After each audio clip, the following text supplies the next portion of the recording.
another parallel timeline. We could live life and it's full of abundance and not have to worry about funding and budgets. People would care about climate control, put in some time in to fix the environment. School and some healthcare for all would be free. We could be set up for early retirement, I think. In another parallel timeline. What's up, y'all? Back, another episode. Chilling in Pink Studios here with one of my favorite artists. Dropped one of the coldest albums in March. It was like March 19th, right? Mm-hmm. Oh, God. Def Ain't That Bad. Amazing artist. Straight from Baltimore. Living in L.A. I'm from Tacoma Park, Maryland, actually. Oh, my fault, my fault. Nah, because some people get weird about like where they're from and then they try to change it. I always say I'm from Tacoma Park just so niggas know exactly where I'm from. Oh, God. Shout out to Tacoma I got love Park. for Baltimore and DC, and I lived in DC, all that, but like, yeah, from Tacoma Park. Bet. I apologize. But anyway. Well, how you been, man? I've been blessed, man. Been busy. No complaints for real. Just on that about yourself. Thank you for having me. Oh, no problem, man. Feeling highly blessed and favored, man. But we had to get you on, man. I had one on the list of artists I wanted to interview. After listening to your album, bro, I was like, I gotta sit with this nigga. Def Ain't That Bad. Great album, very introspective. A lot of speaking points on it, a lot of keys and that you could take away from it. Me personally, when I first heard that album, I was in therapy for like trying to heal some trauma shit from like past deaths and whatnot. And I recently just finished like my stint in therapy. Congratulations, bro. Oh, thank you, man. Thank you. Really, that's good work. That's good, like, work on yourself. And also, like, you know, that's also better for like the people you come in contact with, because like you're putting that intention in like bettering yourself. So yeah, man. Cause we go a quick tangent, cause like when the death first happened, I was 7. You know what I mean? And like I was talking to my mom. I was like, "Well, you didn't like give me therapy or whatnot." It's just like shit was 06. You know what I mean? Like niggas didn't like. It wasn't as normalized. It was in like conversation and in terms of just like an option that like, especially like within our community, I feel like you know, there's certain stigmas that come with like mental illness and things of this sort. But I feel like if you're not like, you know, don't have clarity about certain things, then it becomes harder to move. It definitely, like life, like, you know, like I come from it, you know, like in my family, like, you know, sometimes they'd say like prayer is how you get out of, you know, like working out of certain things. Like, like somewhat, but also like, you know, being healthy and like addressing certain things like straight on, or like is how you best like deal with things. You know, you're like dealing with it head on instead of like avoiding certain things. So yeah, we definitely come from like very like religious, so it's like, oh, just pray on it. But you also gotta like, it's two sides to every coin. You gotta put that work in. But yeah, man, hey, it was a big step for my life, just kind of like, oh, I should go to therapy. Like, shit, it's hard. Like, I'm depressed. I'm numb every day. But shout out that nigga Charlamagne the God, too. That nigga put me on therapy. I'm not even gonna cap. Shout out that nigga. But back to the album. So right after got out of therapy, dropped Def Ain't That Bad, and like listening to it, I was like, why spend like all this money on therapy? Capping. But I was like, but it was very like, I don't know. I kind of got like, from therapy, I understood Def. But after hearing your album, I respected it. You know what I mean? It's kind of like, it's shit that's in, like, what's the inevitable? It's gonna happen. You know what I mean? And there's no like in everything that is within like life and everything that we have, like nothing is promised except death. So it's like coming to peace with what death is, I feel like allows you to have a better quality of life, because you're not worried about what is already inevitable for you. And like stressing about shit you can't control is just like, you know, you'll drive yourself down a crazy rabbit hole. I think that letting go of those things, that, you know, those things are all a part of the same coin, especially when we talk about death and talk about, our relationships with death. You know, everybody's relationship with death is different. And just because death in itself is a bad thing, like your relationship with it doesn't have to be bad. Word. You know what I'm saying? You can control how you look at something. You can't control what that thing is, though. Word. It's kind of like how you said you made anxiety your best friend. You know what I mean? That line really hit with me because in therapy you kind of learn that like anxiety is a natural feeling. You shouldn't try to run away from it. And for me, the biggest I get anxiety from is feeling out of control and death. But it's like anxiety is needed. As a natural body, like you said, make anxiety your best friend. You're gonna feel it. You can't run away from it. It's kind of like it's like embracing what is what you know, embracing what happens for what it is. Like that's the best way you can kind of deal and move from things. Like this is a you know, a weird example, but like, you know, like in Naruto, for instance, you watch Naruto. Oh, I've seen the ring. Yeah. So you remember how, like, you know, at the beginning when he had the Jinchuriki, Naruto inside him, like they were in conflict because it was just like, yo, like they're, you know what I'm saying, like had the demons inside of you can't control. But then like later on, and especially, you know, like even, you know, current with like Boruto and shit, like they've worked together. You know what I mean? And you see like what he's able to do now. Same sense of like, you know, whether it's depression, whether it's anxiety, whether it's whatever, your fears. I feel like those things we can't control, but we can control how we look at these things. We control our relationship with those things. And I feel like embracing that adversity is what like allows us to kind of like, you know, move and like be at peace essentially. It's kind of like you can't control it, so it's all about your perspective on things. Like shit happens to everyone. That's just life. Everyone goes through it, no matter rich or how poor, or whatever you are. It's just like, but your perspective, and that's how you win. That's how you lose in life. A lot of niggas, you know, have a failed perspective on something. You know what I mean? Like death. You know what I mean? It's like once you get a bigger perspective on it, you kind of don't waste days.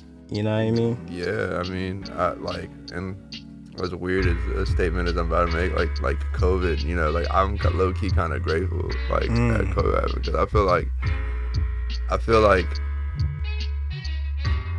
I'm very intentional. I try to be, especially with how I spend my time and who I'm spending my time with, but I feel like especially, like, with that happening and, like, we're all on this pause, you know, essentially, like, I feel like it allowed me to decide how and when how I want to spend my time, who I want to spend it with.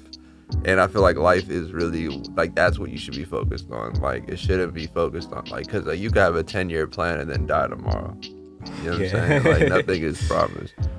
But, like, you can control how you spend that time, making sure that you tap in with your homies, making sure you, like, tell your loved ones you love them. Like, make sure that quality is there, because it's not, like, it's too short. It's to be worried about why it's too short. I was really about to say that. But me, like, COVID really, like, put some urgency in my heart. And crazy, I didn't start, my first film dropped like a month after COVID, and I started doing interviews last year, like during COVID season. Kind of just like, niggas dying every day now. Like, it kind of like niggas been dying. Niggas been dying, but that shit made like, it was all right. Like, it's real out here. It's. I mean, I don't know. Like, for me, I'd just say like it gave, like, we needed a pause. True. Like, capitalism is gonna be the downfall of us, but like we just fucking like was like accustomed. Like, I like the fact that, for instance, now remote work is becoming a thing. Like, I don't gotta be at a place to let you know I can get a job done. Like, that's great. That's great for what that'll, you know. But obviously, like, I'm just looking forward to getting back into shows and, like, you know, touring and all that stuff too, because it's been too long. Gotta get that money. Yeah, like shit. But yeah, definitely, as stuff's opening, COVID kind of like, we took everything for granted, like, no cap.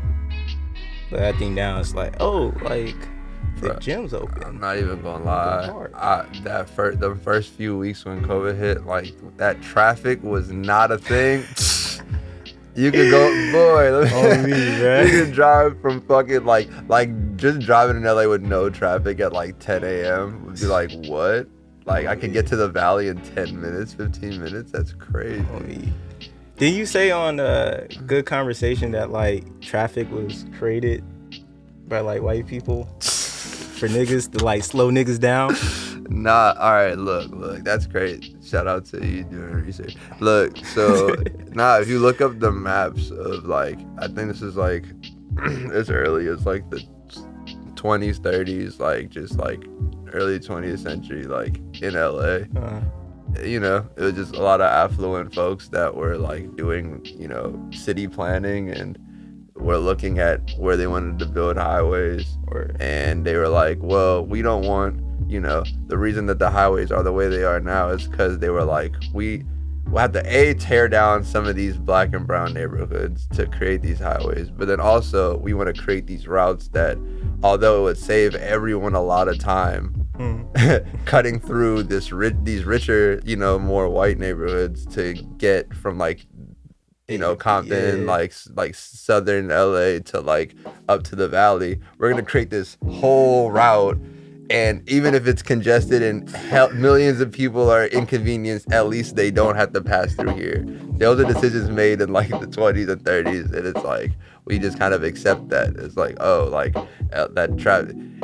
It's fucked up because it's like if you really look in, I feel like in every industry, you will find that there's some underlying, that's some bullshit. Yeah, like that's bullshit racist. The reason these things that we've obviously accepted and internalized, we're like, this is, you move to LA, you're like, yep, you got to get used to the traffic. But you're like, oh yeah, but that's, you know, you find out that's why the traffic is what it is. Like, or like other things, like, don't even get started on redlining and like all that other shit. It's like, to me, it's like, that's a whole other, you know, a whole other side of the coin. You got Cubans who wild out here, man.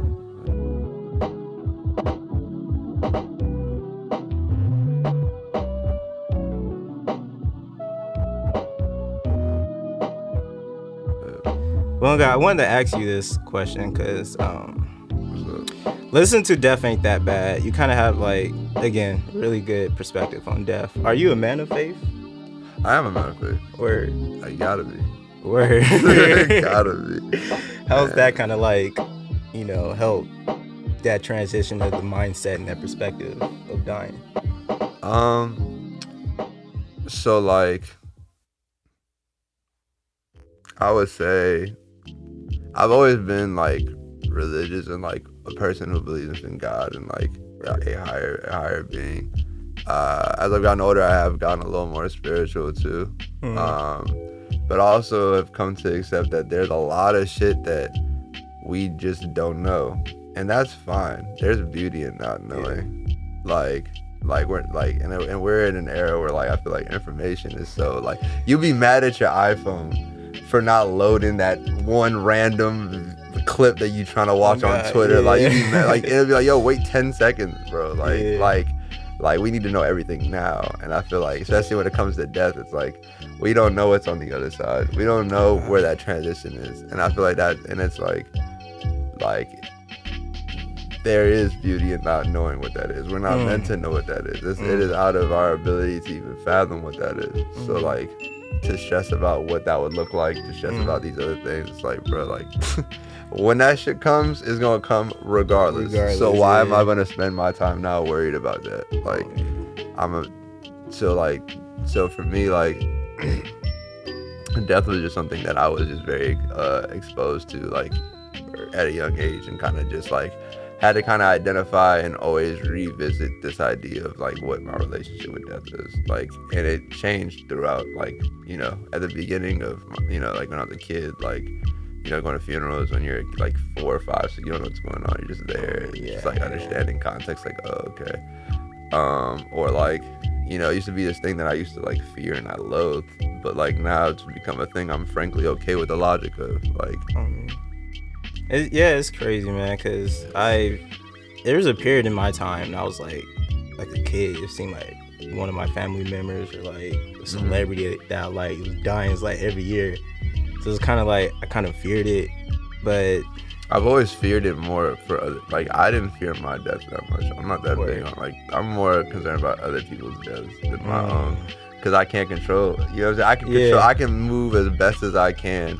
Yeah. And limit the things I do to be like, all right, I can stay sharp and stay, but like I can't control if somebody like does something, and it's just like fuck, like you gotta just and there's a lot to talk about within that. Even like I had to like part of like one thing within even just like one of the questions I had to like ask myself like on parallel timelines, for instance, was just like is the idea of mourning somebody, is it selfish to do because you lose the immediate accessibility to them? Like you can't call or text somebody, but like you just like, but they are on they know what we don't know, right? And they know like so much shit. They have the keys in a way that we will never be able to. It's like, am I selfish for wanting to take that away from you just so I could reach out to you one more time? You know what I mean? So like it was like, damn, like but valid feelings. That is valid though. It's valid to be selfish.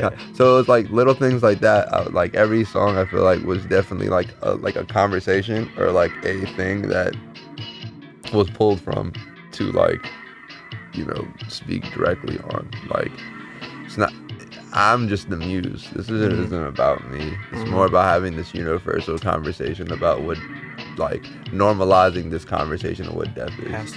Because like we all do this, like we all die.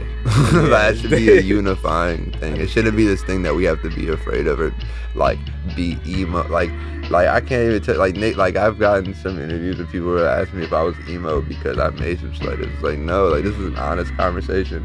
Like. You know what I'm saying? Like. I mean, I'm guessing because like prior like to you dropping the album, death and hip hop's always been like this really kind of like taboo.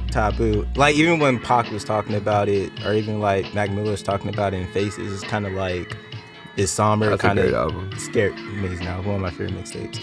It's kind of like this somber kind of like scary type of deal. You know what I mean? I should have been dead already. It's kind of like, but when you brought it to this light where it's like, niggas die, you feel me? Like, it's bad, but it ain't that bad. Life is what you make of it. It's not as bad as what, it's as bad as you choose to, like, it's as bad as you choose to like make it, I guess. Oh God, it's all perspective, and and I don't want to take away from saying like I'm this person that like I'm human too. Like I go through experience, emotions of like death is that is a part of it. I feel like people also look at death as the end of life, but I think it's a part of it. It's the same way you can't have good without evil. Like you gotta have like you have to know what this is. Yeah, you have to know what this is to know what the next thing is, and it all comes together. So I feel like certain things are obviously out of our knowing and our control. So not stressing about them things and doing what you want to do, like is the key. I feel like, because I was living in conflict with like. I feel like what I had to do in life versus what I wanted to do in life. This is before the project. This is just like life shit. And I feel like, like revisiting like my principles of like why I'm doing what I'm doing. Like, like it makes you have to think about exactly what you're doing. And I feel like, I don't know. I'm grateful to be like thinking the way I do, at least, because I know it's polarizing. Some people are gonna fuck with this conversation, some people aren't, and and I'm fine with that. Like, because it needs to stop being taboo, though. It does. It needs to be normalized. Because it's like, what's the con of talking about it? You're just gonna live like in conflict and like just like, nah, bro. I feel like my peace of mind, like, and going to therapy too has helped within that, but also just like getting clarity and getting like a good, knowing yourself.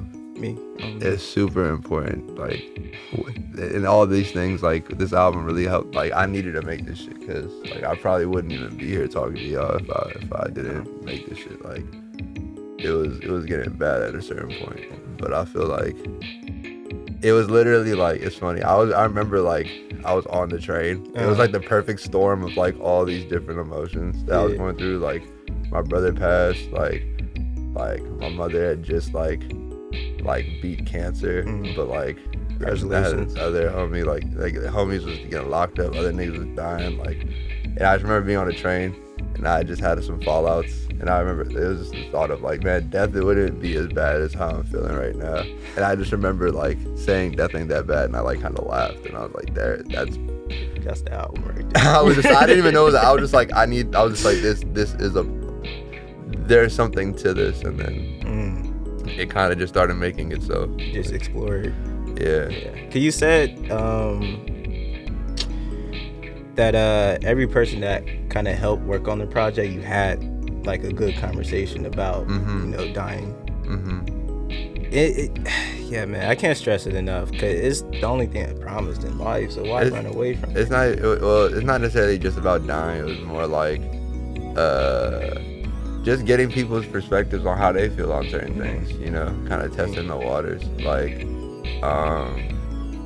but also that comes from me recognizing certain things that I was doing in certain ways I was living, on hurt people, for instance, like, I realized that I was, hurt people it's a cycle that I realized, like, sometimes death and other things you go through put you in a space where you're not even being kind to yourself, so you can't be kind to others. And it's like, or like, even like mortal, like accepting your own mortality and that being fine, but like, it's okay to know that, like, but also like live for now, like it's literally a matter of just like, I don't know, like focusing it, like re-identifying what's important, like prioritizing what really matters.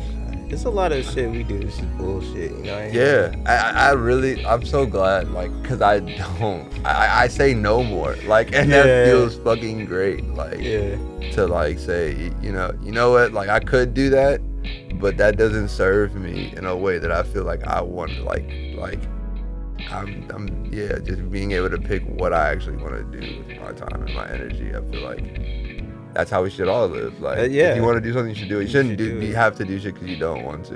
Like, there are a lot of things I feel like I was doing that I didn't want to do, but it was to appease or make other people happy. Like, time, and time is something we don't have promised, so might as well make, value of your days. You said that being Ethiopian, and with your parents, leaving Howard was kind of like, oh man, like it was like a trash thing to them. They kind of didn't support it at first, but how was that transition? Because like you said, like you wanted to do the shit you wanted to do, but like coming from that background, bro, what your parents wanted to do, bro, like it was a lot. Like just being Ethiopian Eritrean, like, your parents, my parents moved out here so that they could see me like affluent. So they wanted me to be a doctor. Like I was a CNA, like working at different hospitals and like retirement homes and shit, and just all this other stuff. Was doing Howard pre-med, but like none of that shit was it. Like it was stuff to do. It was cool, but like I shouldn't be like treating a patient and thinking of lyrics in my head. Like I was like, there's a disconnect here, and it was something at first, like they was not rocking, because like they didn't know, but like, during my first couple of semesters, the first years at Howard, like every semester I like wouldn't go to class for like the first month or two, because I'd be like going to like, it'd be like, you want to go do this show in New York real quick? I'm not gonna tell them I'm going to New York. I'm just gonna go, and then I would come back to school like maybe a month and a half, not going to class at all. Be like fake something of like, oh yeah, this happened. Get everything excused, and then I would just make up all this work, finesse getting like a 4 at the end of a semester, like a 3.8 or some crazy shit, and then I'd just like every semester was like that, and it was so stressful. I was like, I can't keep like living like this. Like I'm like not. Happy, and your energy was going.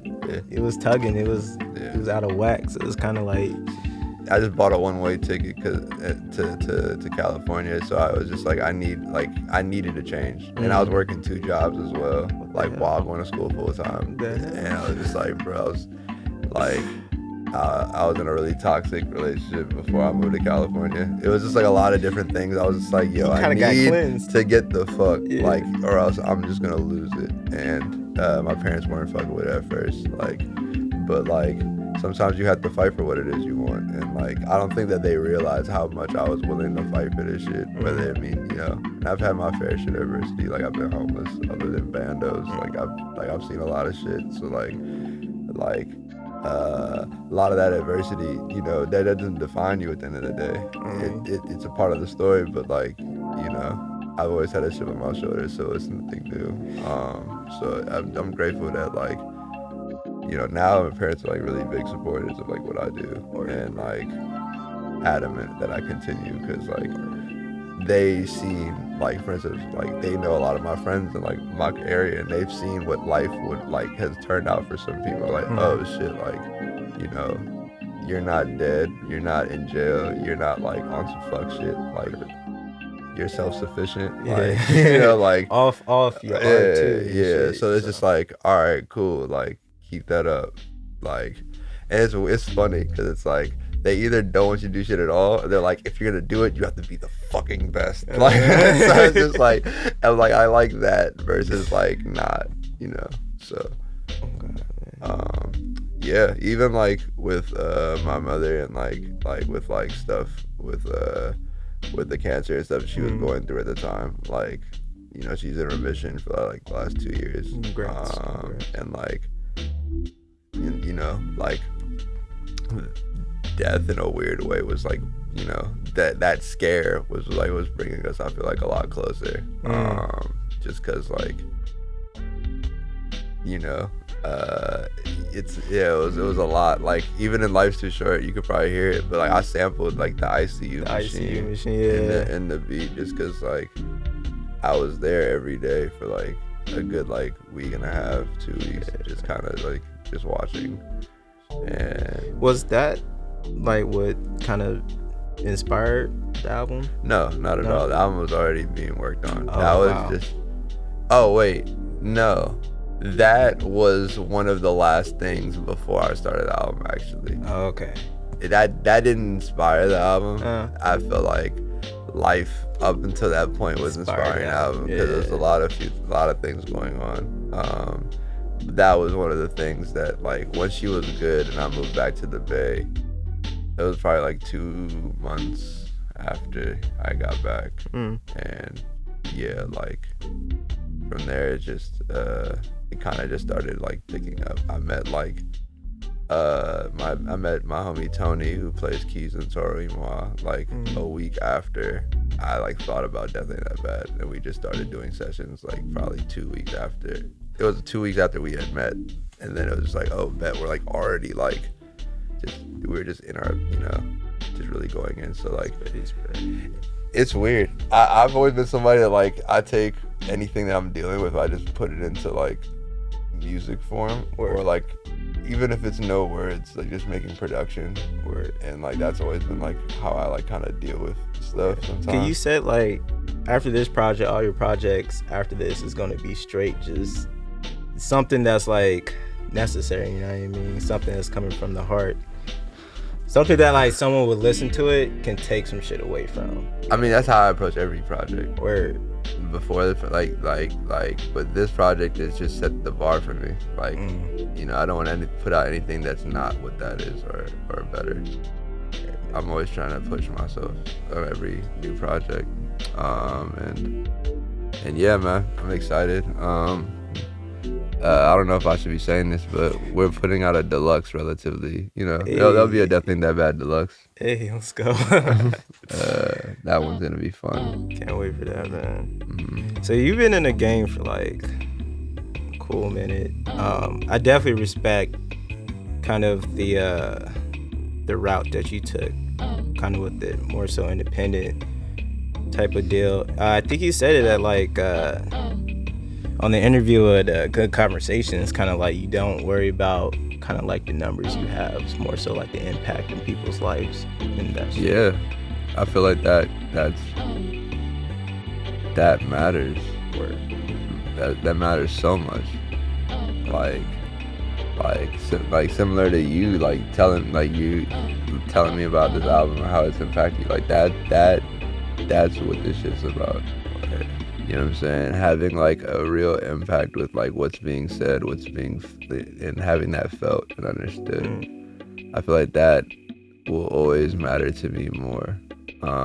Numbers are great and those always come and they will come. Yeah. But like if there isn't that intention being put into like what's being made, it's like I'm not trying to just cook you McDonald's, you feel me? Like, cause you can make hella shit, like, and that's fine, but like, I want to slow cook when I'm making. I want to make sure you taste every season, every spice, all of that.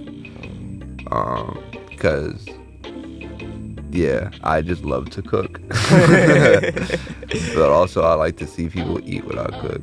And I also like to cook as well. It fit, literally. Yeah, But also literally. within music too, though. It's the same way. It's like, this is like my life I'm putting into this shit. So it's like, I appreciate people who really like take the time to like appreciate that.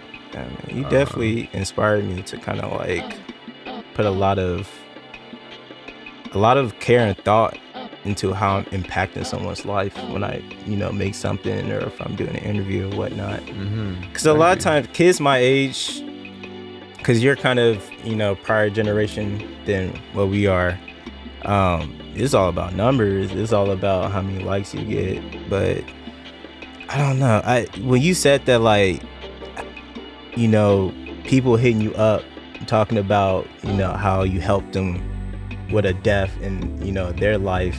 Yeah. I want that shit, you know what I mean? I want someone to hit me up, be like, yo, bro, like that film you just dropped, like that shit changed my life, thank you. And I think I'm on the road of it, but definitely I'm kind of like, even sitting with you and seeing how you talk about, it's kind of like, I have to do it, but yeah, man. I appreciate that. It's like, you don't give a fuck about the numbers, right? And that shit is so hard, and it's just like, it's definitely a harder road to get to it, but like I feel like it's not necessarily about not giving a fuck about the numbers. I feel like you shouldn't make your decisions based on what will yield that. I feel like knowing yourself means knowing what you like, what you don't like. Like, I'm not finna be the nigga that's finna like Millie Rock to get you to listen to my single. That's not what I'm like. That's not me. Yeah. But I'm willing to like really break down what I like love. Like this is what niggas do every day. So like I very much enjoy like being able to speak and like give people perspectives on things like this in a way that's like genuine and isn't forced. But also like I'm looking to make more connections within like in terms of like building community and rather than like. And I think that there's numbers within a community you build rather than like numbers. Like there's more value in people like that you really have those good connections with than like a song having 10 million plays. Like, that's cool, but like if you can't even. But then also understanding like what you're even trying to do. Like music is like they build you up as fast as they want to tear you down. Yeah. So if you're really taking, on your P's and Q's and moving and understanding the business you're in and understanding all these other aspects within it, then you know what your value is. I know what I bring to the table. So I know I'm not going to get played because I'm not trying to just be out here to like do shit because you want me to do this or because this can yield this. Yeah. And you kind of got to learn about yourself to make great art, you feel me? The more that you know about yourself, you got to dig deep. Got to dig fucking deep. The more you know about yourself. That was one of my first older mentors used to tell me that. Just when you think you've dug deep, like dig deeper. And it'd be like, and that was with everything, with writing. Yeah. I'd rewrite verses like 10 plus times, like dig deeper. Like I want niggas to go, oh shit, like it's like you kind of go into like, or like, in any sense.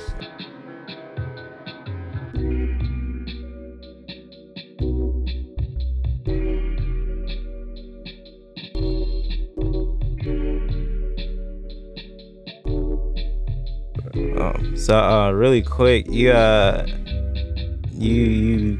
kind of helped build like a learning center or a knowledge center in Ethiopia, right? Yeah. Congrats on that, man. Thank you. Yeah, so my family works with Wagane Ethiopian Foundation. They're a foundation based in Ethiopia, but they have chapters in like the DMV area, and just, you know, we have community just all around the US or whatever. But yeah, they opened one knowledge center already, and that was in 2000, and we just opened up the second knowledge center, which is a place that'll essentially have a bunch of computer labs, have like and provide access to like job training, education, counseling, like career development skills for like a lot of low-income families. We've already, like, the first center already has been supporting like 80 families since like 2000, and have gotten people to graduate and like do like, you know, become doctors, become like lawyers, become like a bunch of different things, and engineers, and we hope that the second one will expand upon that, and they're gonna memorialize my younger brother, Adisu Musman, in that building. So I think I am gonna go to Ethiopia this year. I might be going out there to like see this building and be like, nigga, see my man. You said it's like one of the most important things you've done in your life. Oh, absolutely. I've always and to know that I did that now, it's crazy to me, because I'm like, they don't even know what the next 5-10 years, like, where my mind is at. Young too. Like, yeah. Like, I really want to empower my communities out here, right. like in Maryland, of course, in LA, in the Bay, but definitely in Ethiopia. And it's super important to do that. And yeah, because, you know, for me at least, you know, this isn't the end all be all. Like, I don't know if I want to, like, I might live in different places. Like, I don't know if I want to like live in America the rest of my life. So like, I definitely want to have different outlets outside. It's kind of overrated too. Not to say overrated. It's just like, I don't know if you've ever like been like out of like no. Like when I was home, when I was in Ethiopia, bro, I knew I was home. Like when I touched ground, I was like, it was the moment I touched soil. I got off the plane. I was like, I had never been there before. But I was like, I'm home. Like, I knew it. Like, inside, it was unspeakable. It was like, holy shit. So I know if I felt that way at that age, like, that's probably the reason I haven't really been going back like that, is because I know I'm just gonna stay out there for like months, and I'm gonna be like, yo, 2 weeks, and then I'm gonna blink. It'll be like 6 months. I'll be like, fam, what? Like, what? So what's next for Hino, man? Man, we got some cool things coming. Definitely got some cool visuals. Got some cool new music. I don't want to say any names or anything, but yeah, we definitely got some exciting things cooking this year. Okay. I can't even talk about the next project, but like, yeah, it's like a lot that I'm really excited about within like creative stuff.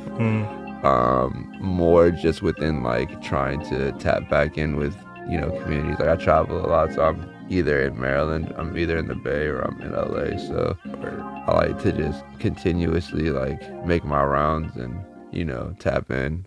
I see myself try to go on tour this year. I'm trying to do some sort of touring in the second half of this year. And if not, just set myself up for next year. So yeah, I'm just excited for anything and everything that's coming.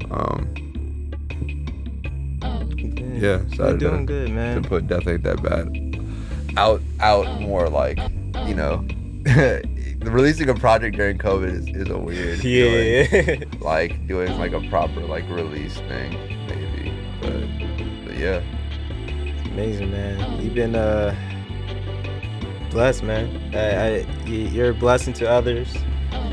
Thank you, bro. When you put those headphones in, man, it's a blessing to listen to. It's a blessing for me right now just to be sitting next to you, and I just see the universe is in your favor, man. Like where you at right now. I think where you at is where, like, bro, like, you're huge. You know what I mean? But like, you're so blessed, man. You're gonna go different places. You're gonna touch more lives. You're still young. You're already building learning centers and knowledge centers out in Ethiopia, man. So it's been a blessing to just sit down and conversate with you and kind of pick your brain. And yeah, man, you the GOAT, man. I'm trying to not to fanboy out. I'm like sitting next to Heno right here. Like, you have one of my favorite verses of all time on Does the Ski Mask Make Me Look Fat? But like, just sitting next to you is a whole blessing, man. No, I appreciate you for, making the time to speak. I feel like this is really what, like, the format I feel like I best excel with, like, especially talking about, like, something I really give a fuck about with music and, like, albums. It's just like, so I appreciate you, and I appreciate you actually, like, took the time to, like, do research. And like I can't even stress that enough, because, like, I just, yeah, that means. And I appreciate the love that you show. So yeah, appreciate it, man. Appreciate it. So we can wrap up. Final question, because you've been in the game so long and you kind of carved your own road. What's like what's something you could tell someone young like my age, what to do, kind of carving your road in like the art spectrum and kind of like doing your own thing instead of worrying about this or that? Don't fold on your principles. Or that's a key right there.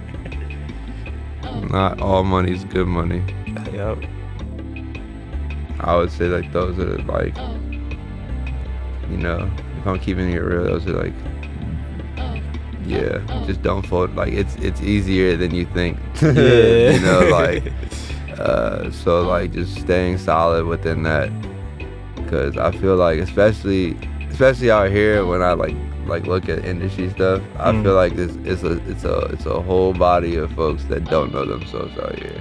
And if you don't know yourself, then all it takes is one person to tell you something, because they don't even know you. So it's like, how you're supposed to talk to people you don't know. It's like you wouldn't want to be in a relationship unless you figured yourself out. You know what I mean? It's the same way. So it's like you don't want to have these relationships with these types of companies, just whatever. Like you gotta, so knowing yourself wholly and being like, okay, this is kind of like learning your value. Yeah, knowing your value and like working to create leverage for yourself in every situation, because that's what leverage is, like a big thing. So like just like, whether that's putting out music, whether that's creating more stuff, whether that's, all the other stuff, it's like those things are yours, and like not folding on what you believe for the sake of appeasing other people.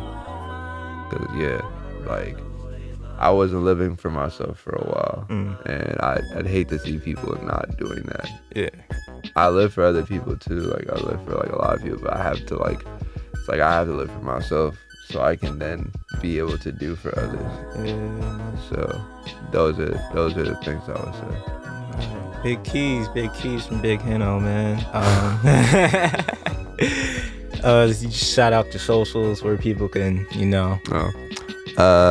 can find me on Twitter or Instagram at My Name Is Heno, at My Name Is HENO, or Heno with a period, HENO period, on all like streaming platforms. Death Ain't That Bad is everywhere, but if you want to buy it on Bandcamp, that'd be cool, because they pay artists more. Shout out Bandcamp. Yeah, shout the fuck out to Bandcamp. I love Bandcamp. Oh, yeah. They support, they love to support like independent artists, and especially during COVID, that shit was love. So shout out BC. But yeah, man, don't forget the period when you spell the man's name. So yes, HCE to the N-O, period at the end. But all his stuff will be also in the description if you're watching this on YouTube. Thank you, man. It's been a pleasure. Catch y'all next time. Death Ain't That Bad. We bike. Bike.